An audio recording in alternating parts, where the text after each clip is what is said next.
One moment. Hey, Dave. Hey, Trigvi, it's time for a busy webinar. I can't wait. I think this is our first busy webinar of the year. It is, and holy cow, is it going to be good. We're going to talk about automation. And as a matter of automation, I have my current automation of the go live of the YouTube channel that just. Awesome. Hello, YouTube. Hey to all of our YouTube friends, fans, and family, and hello to our attendees. For our attendees, as you're joining up, and especially if you're catching us a couple of minutes in, you are absolutely welcome and requested to please go ahead and chat to us any questions that you might have. And I feel like, Dave, this might be a bit of a train wreck because the last couple of months you and I have been doing podcast interviews together. Right. So we have that neat little button that tells the other person to stop talking, but we don't have that today. So I don't know what's going to happen. It's going to be interesting, though. I guarantee it's going to be interesting. So as for folks that haven't been with us for a while, and let's be honest, we've all kind of been out and in the wilderness for a little bit. If you haven't attended a busy webinar before, these are intended to be relatively informative and kind of Q&A enabled. So if you do have questions, again, remember to go ahead and log those in. Make sure that if you have questions about automation that you're sharing those with us. You're welcome to comment on the YouTube where we're live at youtube.com/BizzyWeb, or of course to just log them in on the Zoom chat or Q&A tools, of which if you brought your participants, put them on. Ooh, one leg at a time, like everybody else. Mm-hmm. Perfect. Well, Dave, I'm super excited to be talking about automation because it's what's so fascinating. As we've been, when I started here a long time ago, we were a website company, and then we're a marketing company, and we're sort of leaning into is an automation acceleration company where we're helping clients do more work and move data from one point to the other faster and more efficiently with less drag. So the future of our business is really leaning into making a lot of tools and a lot of the things that can be automated. So it's a really topical discussion we're going to have today. Perfect. And there's so much new here, and I'm excited. We're going to demo a few things. We're going to go through some of that AI stuff y'all been hearing about. I don't have an invite to the brand new Google thing yet, but soon we will be playing with that as well. But there's all kinds of good stuff here. So let's get started. And Trigvi, I'm going to let you give us the first couple of clicks through because I am. Yep. So if you are new to the Busy Webinar, if you haven't heard of us before, welcome. These are seminars that Dave and I have been doing for going on 10 years now about all things marketing and all things business acceleration. We are a full-service growth marketing agency that's based out of the Twin Cities of Minneapolis and St. Paul.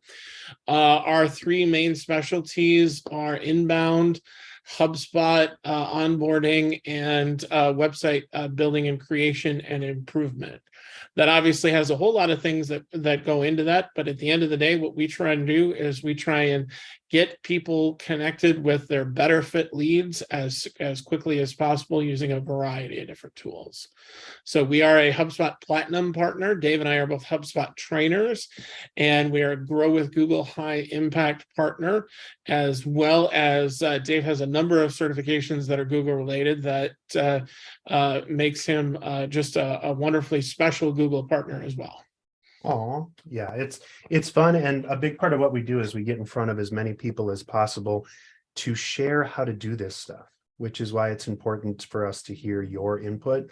Also, one little bragging right that we haven't been able to share until now, we are now accredited with HubSpot in two themes, in HubSpot onboarding and in platform enablement, which is a fancy word for making HubSpot do whatever you need it to do. So we are one of, I think as of this writing, there's less than 10 total accredited businesses in the world for HubSpot in It's a the platform huge, enablement. huge deal. It's so cool, and we're actually waiting for HubSpot to update their website. It's so new, but we're so excited. So if you have any HubSpot stuff or anything in marketing, let's chat. All right. So what we're going to talk about today is we're going to start with some of the basics of why making a better customer experience is important. So we're going to go over the buyer's journey and how to put your buyer at the center of their own universe. Once we do that, then we're going to talk about how to build that philosophy into your marketing, and then how can you use technology in order to make it better and make it sing, and really get into the nuts and bolts of automating tasks. And I know, Dave, you've got a number of tasks that we use internally that are pretty complicated when you see the automation, but really make our lives easier. So we're excited to share some of those with you as well. And then how can you actually apply this into your business? So let's start with the buyer's journey. Dave, do you want to take us through the buyer's journey? Sure. So there's so much to the act of engaging your customers in marketing that we wanted to spell out a little bit about what we meant as we talk about progressing through all of those levels. So as we get started inside of the buyer's journey, you have to, of course, know who your buyer is. And so we always recommend for our customers, of course, but really anybody that we talk to, that they start with a buyer persona.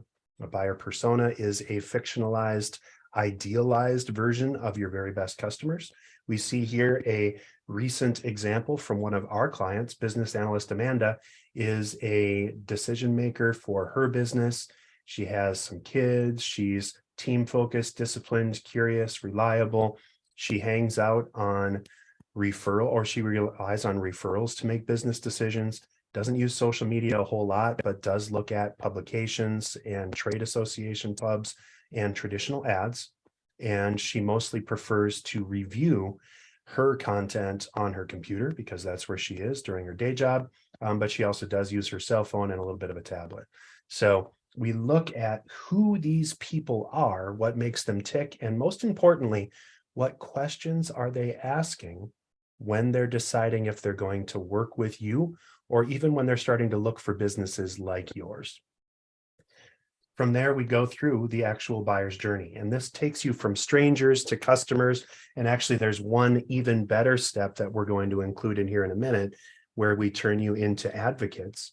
But as you connect with people and you deliver actual value to them, as they're identifying a problem, as they go from identifying the problem to looking for the right solution, and where they connect to you and become a qualified lead, as they explore their options and compare you against competition, and as you advise them to close the deal and to become a customer, you need to have all of these steps set up so that people are ready and connected and giving you the information that they need without you having to call them every 5 minutes, without you having to send emails as a one-off, without you having to essentially spam people.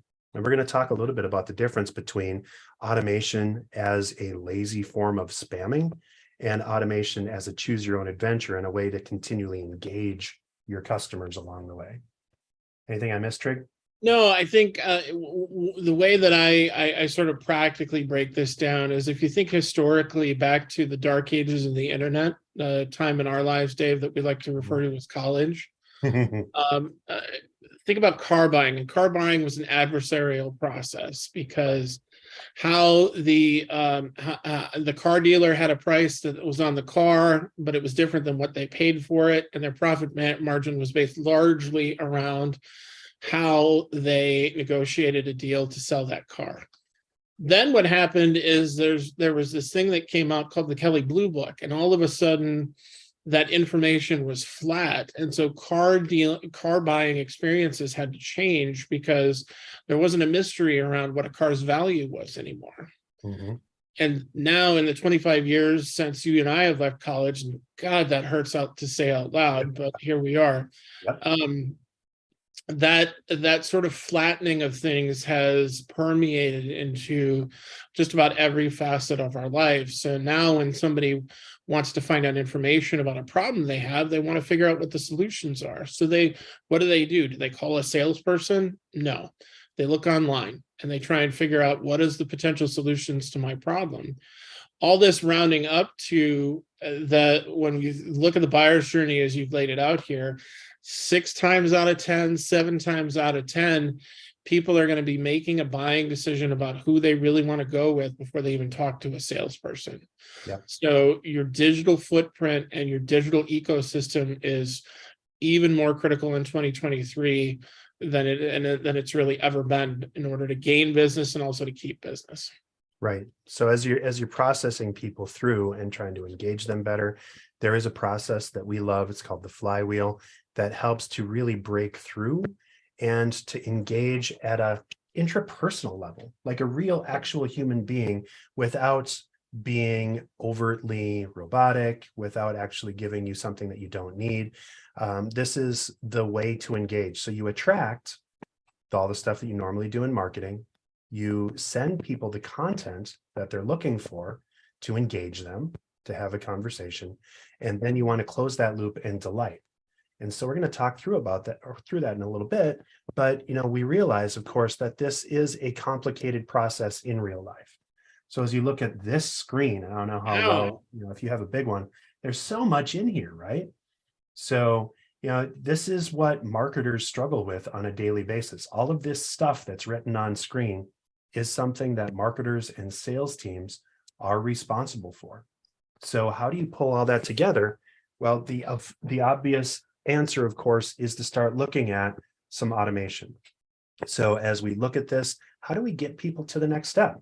Trivia, why don't you take this section? I think if you wouldn't mind, can you go back just one stage, because I want to underscore the importance of that slide that you showed there. Is that's really not that unrealistic of a buyer's journey that people take in this day and age. Mm-hmm. And it is complicated, and they're all hitting at different points. But what's really interesting is that how you've described it here, Dave, is there's a lot of start and end points to all that, which means that people are coming and going at different points and different timing of it. So as we're really trying to figure out how to take people from one step to the next, we're not my first answer to that question that you posed is that it's very, very difficult, because people aren't going to want to take the next steps unless they want to take the next steps. Right. Exactly. So now if we accelerate this a little further and talk about how do we then create that self-service model, it means that we have to be asking the objective questions before our customers are asking them. So all the things that are those frequently asked questions, those things that people ask in every sales conversation that you have, now we have to bring those to the forefront, because people are going to be asking those. And as they're trying to evaluate their options to solve their problem, they are going to be looking for reasons to not buy from you, because they've got a whole lot of other things to do. And so they're going to look at a reason to not buy from you. And if you give them that reason, they're gone and it's over. But if you don't, then all of a sudden you've really got something. So if we look at the flywheel again, what we're really trying to say is the customer is now at the center of the universe. And they are the center of their own universe. And every different point that we touch them throughout the process, how we market to them, how we sell to them, how we service them, is now critically important to the health of the business. And if one of those things falls short, then we're not going to be able to spend with a certain amount of force. Right. And when we're thinking about what kind of tools that we use, we've laid it out nicely here. So the attract tools, that's really the marketing part of right. the buyer's journey. Those are things like ads, things like video, blogging, social media tools, ways to say, hey, I'm over here, and hey, I'm somebody you should look at. Then when we start to engage them, we're starting to try and use more synthesized and more specific things that they're interested in. So here at BizzyWeb, we probably sell, I don't know, half a dozen to a dozen things. But if somebody's not interested in one of them, we shouldn't be talking to them about that thing. Right. So making sure that we understand what somebody wants and giving them the opportunity to get what they want from us is how really good engagement happens online and offline. And finally, the delight tools, because no customer experience really ends once somebody says, yes, I will buy from you. Now you still have to get them through that buyer's remorse phrase, which happens a lot, where somebody calls you the next day and says, oh gosh, what did I do? Then once you get into the servicing, making sure parts are ordered on time, making sure deliveries happen, making sure the delivery people are nice. I bought a fridge 2 years ago. The guy who installed it didn't tighten the water line for the ice maker, and then completely ruined my downstairs to the tune of $25,000. I wasn't super delighted at the end of that experience. Right. The salesperson was great. The product was great, but the service phase was sort of falling down. So making sure that you understand and you're listening to your customer throughout the entire process really helps. So if we go back to that buyer's journey that we were looking at before, now what was kind of simple, we can kind of say in sort of the Facebook relationship status of it's kind of complicated. Right. Because it's any different angle at any different thing. It's like looking at a cube as painting. Mm-hmm. It's really what you want it to be. Right. So how do we start battling this? I mean, we need to think about how to break those automation parts into things that actually make sense. So I like to talk about, how to first segment the right people, because you mentioned inside of our personas, we have to engage those right people, and you don't want to be talking about the wrong thing to the right person. So we need to segment them out, but then we need to have a considered process to help engage them and kind of make it like a choose your own adventure for them, so that they're asking for the information and receiving it automatically whenever they want it. So it's really the process in segmenting of separating your customers based on what they need. And if you're not thinking about what your customers need, if you're like, well, we just need to sell XYZ widgets, but not thinking about why, and thinking about what kinds of content they're going to engage with, you're missing out on a massive amount of engagement opportunities. And so as you build that in, you simply need to generate people by intent, but also by what they do. So are they just nice to know? They're people that are fans. They're people that have engaged with you in the past and maybe still like you. But past customers, those are subscribers. Leads are people that have identified some sort of a engagement where they're like, okay, well, yes, I'm interested. I'm researching your company actively. I'm doing what I need to do. Or are they, of course, customers? So those are the big three when we're talking about segmentation. And then, of course, there's lots of others, and Trig, add in here if you want. But, as we segment things down, just think about how you can group people in a way that lets you deliver helpful information to them. This is where we're so excited about migrating all of our customers from WordPress to HubSpot, mm-hmm. and why we're only working in HubSpot now, because you can have custom content based on your audience segment.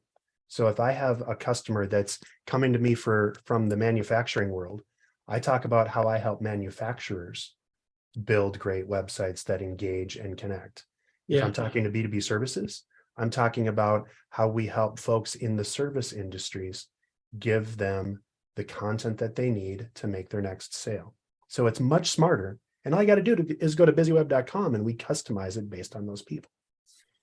I think I'm going to lean to the right here a little, because as you can see, Dave, somebody else has joined us for the webinar today, and that's my dog Moose right there in the corner. Moosey. Moose. He's really embarrassed because he just got back from the groomer. But I want to talk about him a little, because if you think about your customers, and if let's say that BizzyWeb is a pet food store. If you've got a dog food owner, and you're going to want to talk to them about dog food and your specials on dog food, that dog owner isn't going to care if you're having specials on bird food.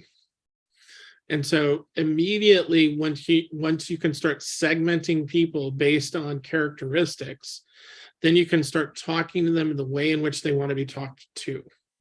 Because now you're not talking about how you're offering pet food, you're talking about food that affects their specific pet. Right. And that's really the difference between spam and helpful email. It's targeting based on what you want. So let's talk about putting these folks that we've segmented into a helpful workflow then. And I'm going to back out for a second on this and actually show an example of a live BizzyWeb workflow. That'd be great. I think it's going to be helpful. So as we look at workflows, this is an easy example, and HubSpot makes it crazily easy on how to or build workflows. So I'm going to show you a live one right now inside of BizzyWeb.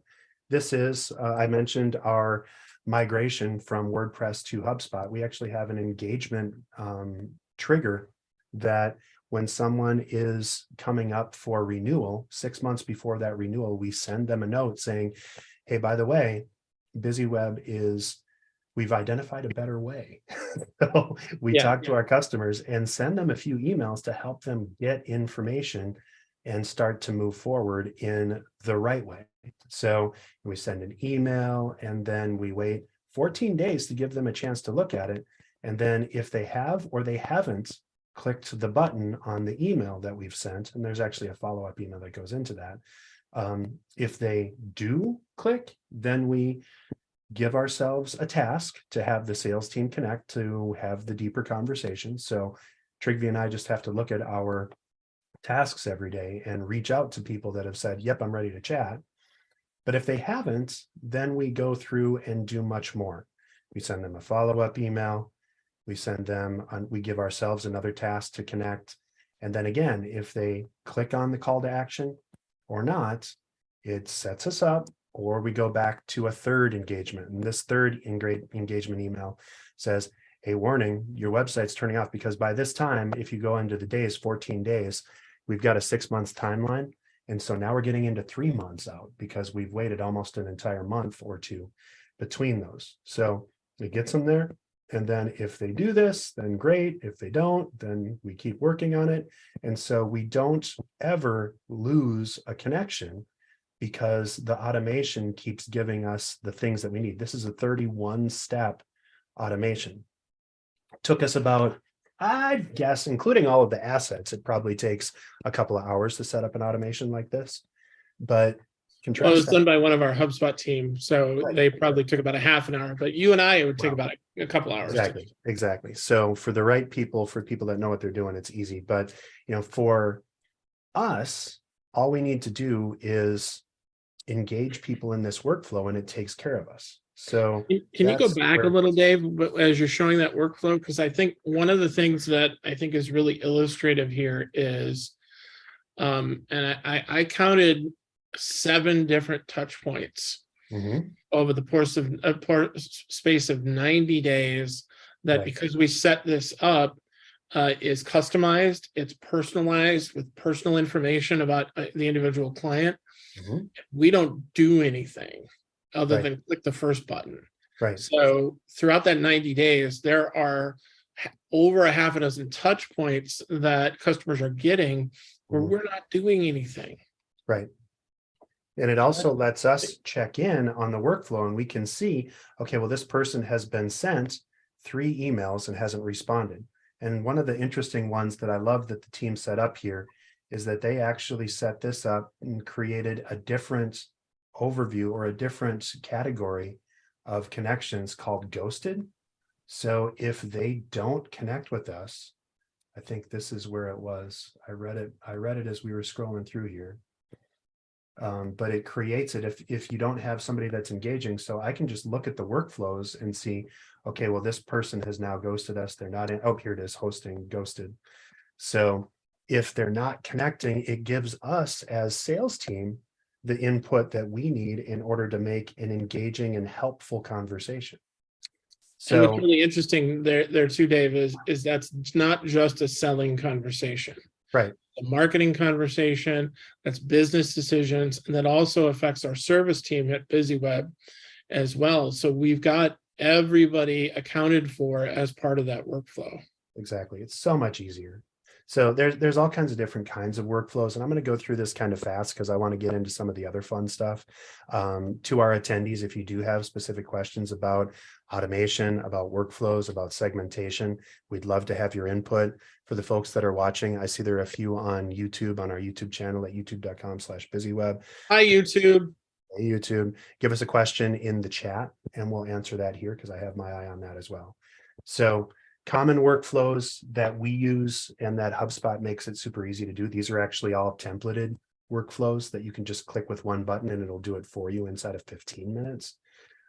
Nurture first conversions. So if you send an email to someone or if they reply to you, you can actually put them through a nurture to simply ask, what are you interested in? How can we help you?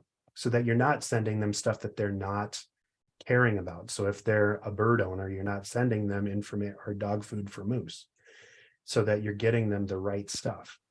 Notifications when meetings are scheduled. This is, of course, a duh one. You want to send somebody out an email a half hour before you meet with them to say, love to see you in a half hour. We're super excited. Here are the things that we wanted to talk about. Keeps them prepped, keeps you prepped. You can notify sales reps about leads. You can assign leads, of course. You can welcome new blog subscribers, re-engage folks that haven't talked to you in a while. We like to do like a gentle re-engagement for folks that simply haven't opened emails. We get it. Sometimes the content that we send out isn't applicable to you. We want to make sure that we're not hitting you too many times with stuff that you don't care about, because then you're just going to unsubscribe. So we have a branch that we send people down to give them additional options if it looks like they haven't been checking our emails or opening our stuff for a while. And honestly, Dave, there's also a point where if somebody hasn't opened an email from us in 6 months, we stop sending them email. Yeah, it just goes away. And we want to keep plugging them on our list, but we stop because if they're telling you over a series of months that they're not interested by their inaction, you're going to risk, upsetting them by keeping sending them stuff. So customer feedback is another great one. Right after you get done with a deal or a lead or have a conversation, Trygve, your work crew that came to set up your fridge probably should have checked back. They wouldn't have heard good things the week after they installed that fridge. Well, they wouldn't have heard quiet things, that's for sure. Yeah. So, but if they would have checked in an hour and a half later and said, hey, would you mind just checking under your fridge to make sure it's not wet? Could have saved you 25 grand.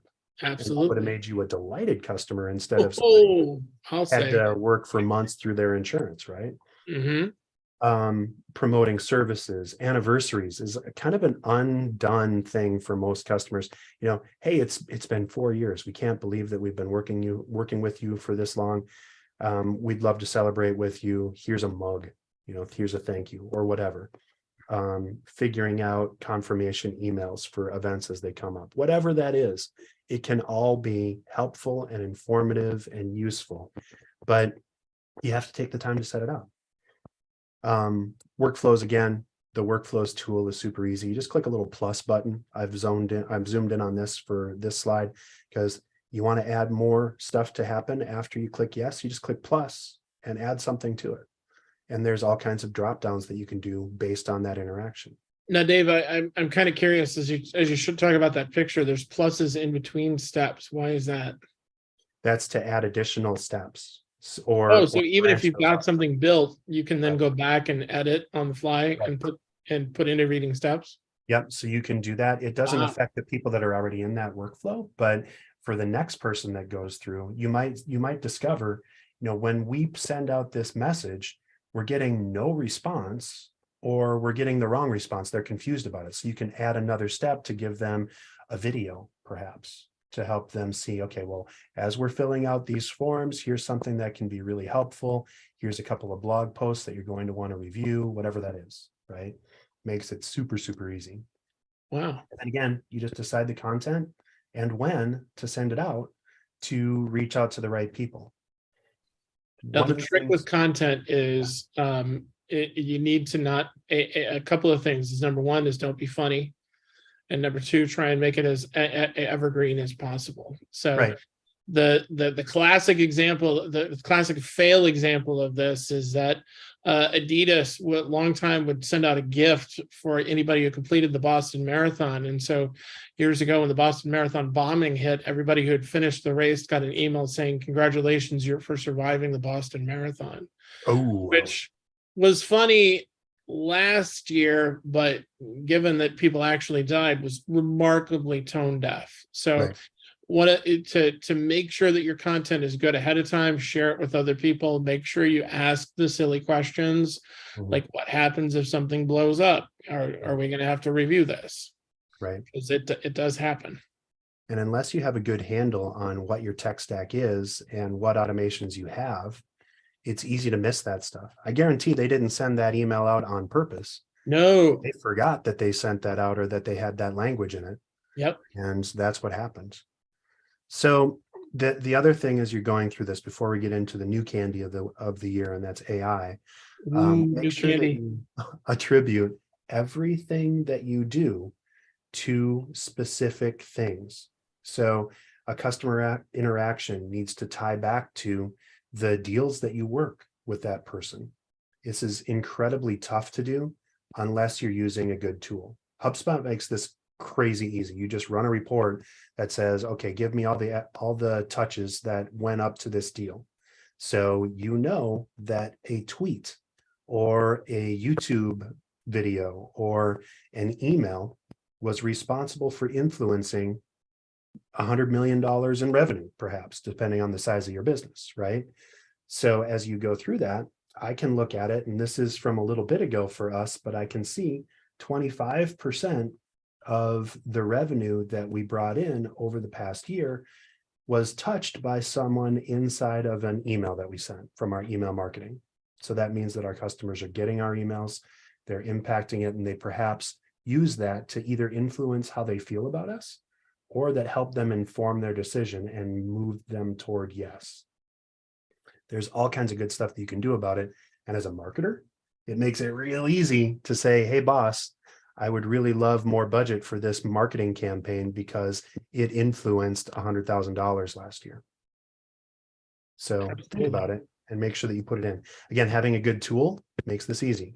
If you're trying to do this off of spreadsheets, God bless you, because it's not not well, not often. Yeah. This is where things get interesting, Trygve, because things got very crazy in December of this past year with the announcement and the go live of cool stuff like ChatGPT and some of these other things. So artificial intelligence, AI, is making our lives as marketers and sales teams easier. Mm-hmm. What I want to make sure that we're sharing and that you're careful of as a marketer or as a salesperson is that there's a lot of caveats and gotchas inside of AI. So we are going to demo a couple of these things, and I'm going to show you some of the gotchas. And again, this is where I would love to get your feedback and input from the attendees to see how they're using it or if they have questions on how it works. As a matter of fact, if you're in and you're attending either on YouTube or on the webinar, go ahead and chat us a question that you would like us to ask ChatGPT, because we're going to run this live. Of course, it's live, so I'm guessing that it's going to go down while I'm talking about it, which is one of the gotchas. But right before our talk today, I just chatted, how can AI help me save time in my marketing? In about 28 seconds, this is what I got back. Content creation, segmentation, social media management, email marketing, predictive analytics. I kind of wish I would have done this a couple of days ago so that I could impact more of the talk that we delivered. But for this, imagine you're starting off from nothing and you're trying to write new, helpful, engaging content. You can talk to ChatGPT or any of the tools that we're talking through, and it'll actually give you something to start with. And writer's block, or starting with a blank page or a blank screen, is often the biggest challenge for marketers when they're trying to set something up. We're using this internally at BizzyWeb in helping brainstorm and formulate ideas, but it's absolutely ill-advised to try and use content from any of these tools wholesale. So you wouldn't want to just paste this into a blog post and call it yours. there's lots of issues, and we're starting to figure out as an industry and as a world what all of the ownership is, what the copyright is on some of these things. I think So, one of the challenges with this is, as you said, Dave, it's a great way to start out, but it doesn't replace the specificity that you get through some of the automation techniques we talked about earlier. So a lot of times what we see when we are using ChatGPT internally is you get a lot of cool stuff, but it's very general. right. So it's like sharing a book report about Moby Dick that's talks about how it's a book about whaling and ships. Right. That's so let's true, actually but try it doesn't. It's not an opinion. It's not what you think about it. It's more of a fact-based thing. So so we're gonna see and it automatically starts writing a book report about Moby Dick. So as you look at this, it's actually pretty good, which is the fun and the scary part. But you'll also note that there are some weird things with grammar, and it's probably pulling something wholesale from some place that is copyrighted. So if I were to create a new tab and copy this text inside of the screen, the main character of the book is Ishmael. If I copied that in, I'm guessing that's somewhere on maybe Wikipedia or something else. And so you need to be very careful that it's not pulling from someplace where there's copyright issues to deal with. Dave, is this a free tool that people can use? It is free. Yep. You just go to openai.com and sign up for an account, or just Google ChatGPT. It's super helpful. You can see my daughter was looking for a job. So 16-year-old retail job description. She was building out her resume. And so she was the office cleaner for us for a number of years. So we said, give us a job description for an office cleaner for a 16-year-old girl. And so she used some of these things in her capabilities. It's like, well, I was responsible for cleaning and sanitizing offices, dusting and wiping down surfaces. For a 16-year-old, this tells you a lot of stuff that you really need to think about. So it's super, super fun. Inbound conferences. I am doing a whole bunch of speaking this year, and I'm completely refreshing my topics. I just said speaker topics for inbound conference, leveraging SEO and content marketing to drive website traffic and leads. There's all kinds of ways that you can brainstorm stuff. But again, this isn't your final copy. This is brainstorming only. Use this to influence your thoughts and to give you some ideas to get started, not to try and get all the way there. Interesting. Other thoughts, Trey? I think what this is going to be something that I think is going to be remarkably like the Segway. Because when the Segway came out, everybody said this was going to change everything, and we were going to rebuild cities based on that. And that didn't really happen. And I think one of the things that you're seeing right now is this sort of wave of people to use this. And I think what will happen is it'll sort of revert to the average, and you'll be able to tell clearly who's using things like ChatGPT and automated tools. Right.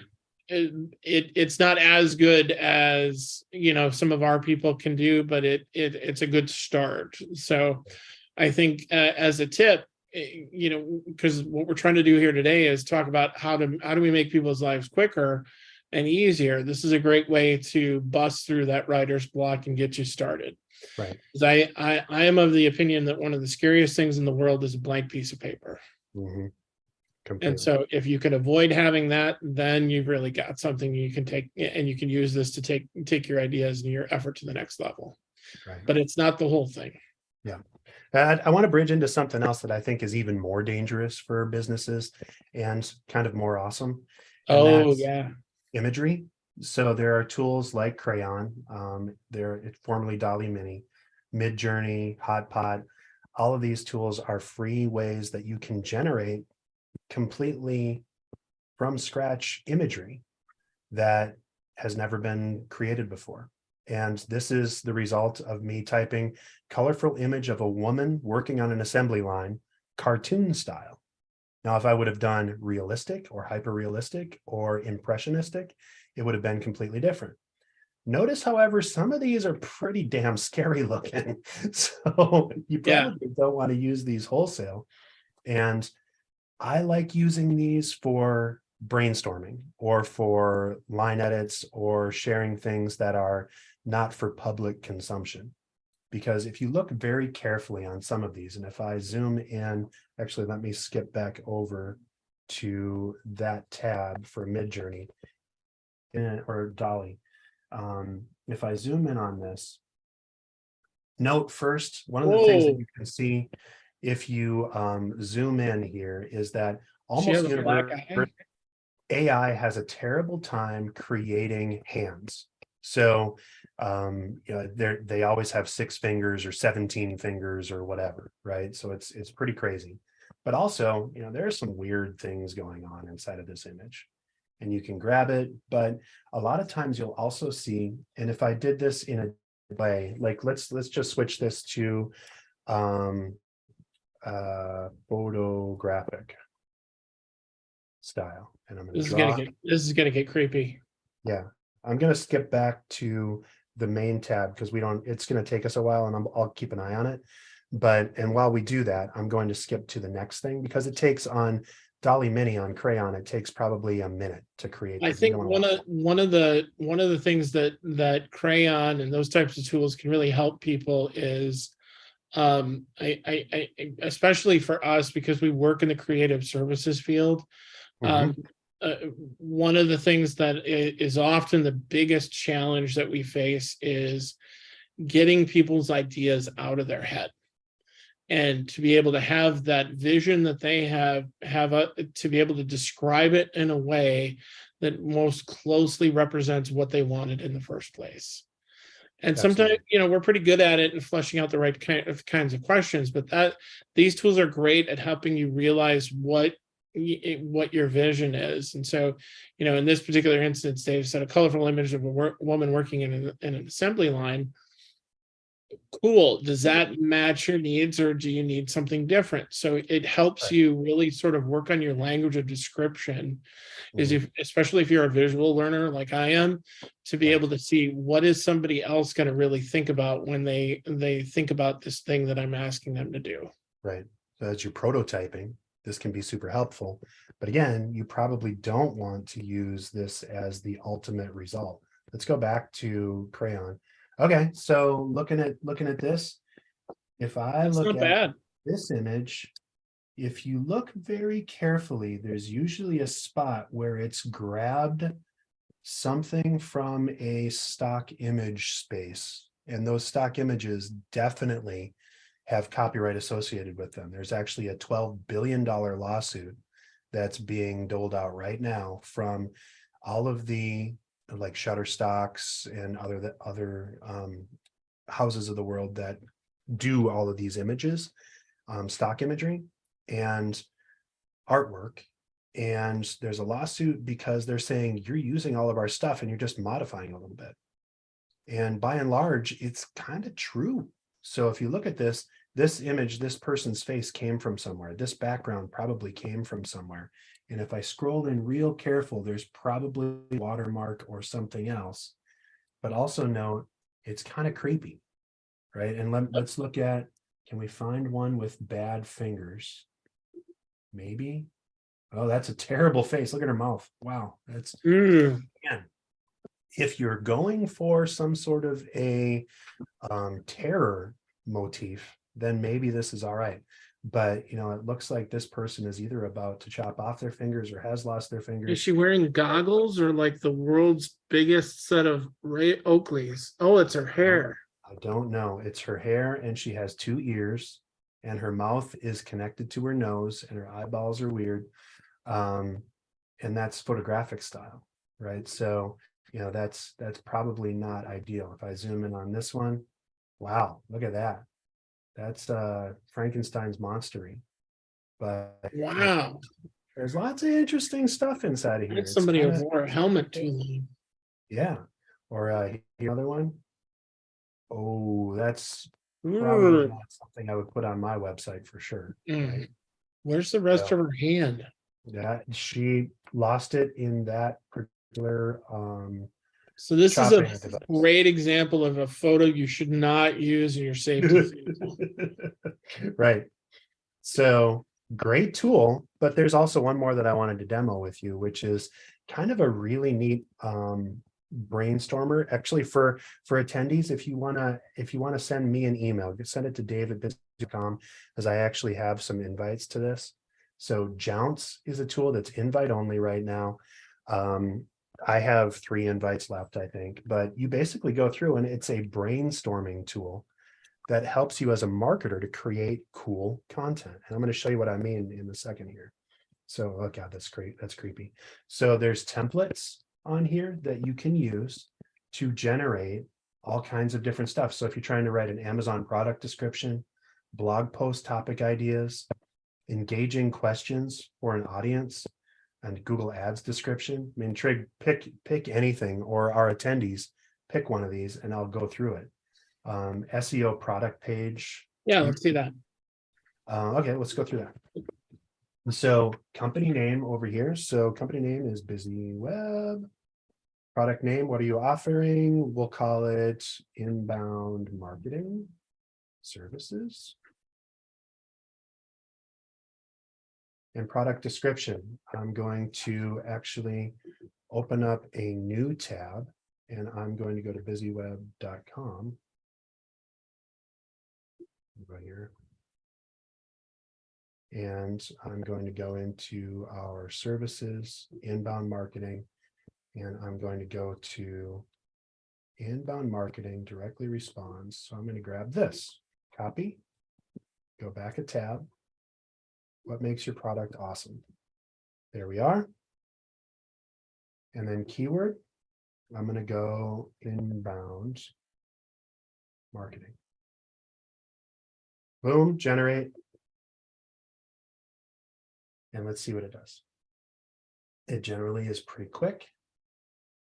And we'll see if it actually is, since we're live demoing. And Well, now it's not going to be because you asked it to be quick. So we're gonna give it a couple of seconds. And while we do that, oh, here we go. Inbound marketing that responds to consumer behavior. Welcome to BizzyWeb, where we provide inbound marketing to marketing and inbound marketing services. So meta description for SEO. It just rewords that. And then meta title for SEO, it hyper truncates it. So not bad, right? It gives you everything that you probably would need. And there's all kinds of other stuff that you can do in here too. So as I bridge that, there's explain it to a child. How fun is that, right? So coming in, blog post conclusion paragraph. I'm really struggling with how to come up with a got so far, and it'll help you conclude it based on the content of that post. Blog post intro paragraph. You give it a title, and I think that's what it goes. Yeah, blog post title. What's your audience and what's the tone of voice?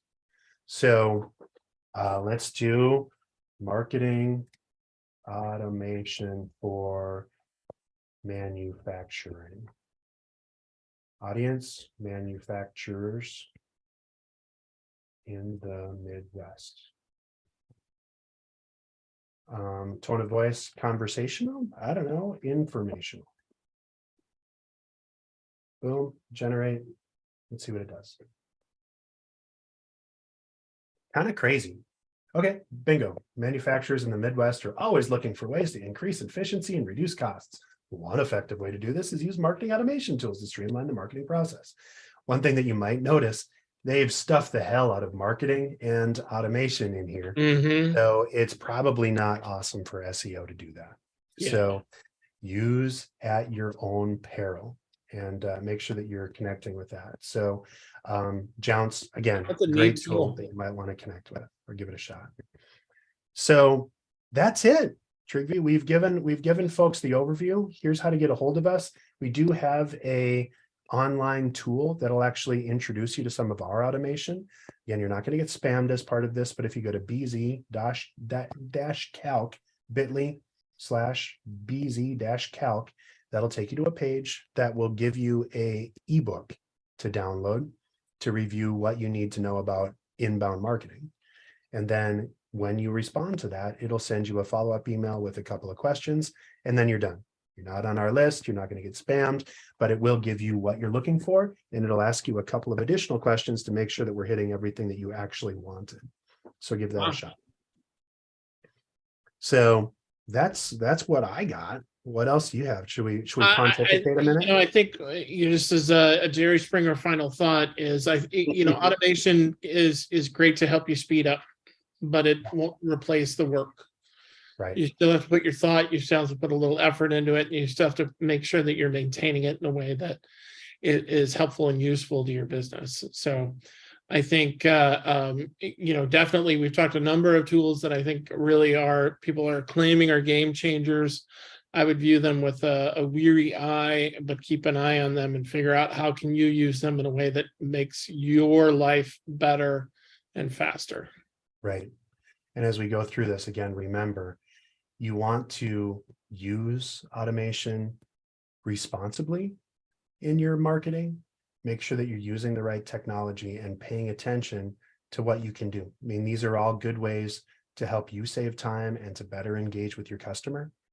But with great automation comes great responsibility. You could spam the living hell out of your customers and wind up upsetting them, turning them off, or even losing business if you do this wrong. So make sure that you do this and choose wisely on what you do inside of your automation. That's it. Thanks, everybody. We appreciate your time. We've got another event coming up. Couple of weeks where we are doing an Ask Me Anything with our SEO and pay-per-click staff. Yes, and we've got Jenny and Liz that are coming up. We've actually, if you're not subscribed to our newsletter, we sent out a question via automation, and we have, I think, a couple dozen fantastic SEO and Google Analytics 4 questions, and they're building this right now. So in a couple of weeks on March 1st, we are actually going to be sharing what you need to know about SEO and Google Analytics 4 based on your questions. So that's going to be really exciting. Yeah. Oh, it's going to be fun. Can't wait. So be sure to register at BizzyWeb.com/events if you haven't. Awesome. Right. Thanks, everybody. Take care. Dave. We'll see everybody next month. Amazing seeing you all, and we'll catch you all next time.